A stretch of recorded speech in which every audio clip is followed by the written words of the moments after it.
Hello, আজকে আমি তোমাদের সাথে একটা নতুন রেসিপি শেয়ার করতে চলেছি।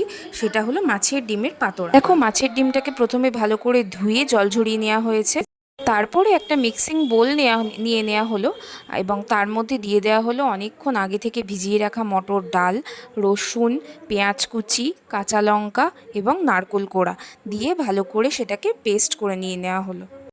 এরপর একটা বাটির মধ্যে সেই পেস্টটাকে ঢেলে নিয়ে তার মধ্যে মাছের ডিমটাকে দিয়ে দেওয়া হলো। আর তার মধ্যে অ্যাড করা হলো পেঁয়াজ কুচি, ধনেপাতা কুচি, লঙ্কার গুঁড়ো, নুন, হলুদ আর কাঁচা তেল। কাঁচা তেলটাকে একটু কিন্তু বেশি করেই দিতে হবে, তাহলে গন্ধটা এবং টেক্সচারটা ভালো আসে।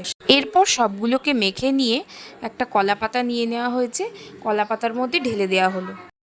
এরপর কলা পাতাটাকে ভালো করে মুড়িয়ে নিয়ে সেটাকে বেঁধে দেওয়া হলো যাতে জিনিসটা বাইরে বেরিয়ে না যায়।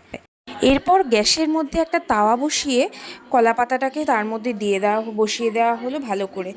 আর দিয়ে 15 থেকে 20 মিনিট উল্টে পাল্টে ভেজে নেওয়ার পর তৈরি আমাদের মাছের ডিমের পাতোড়া।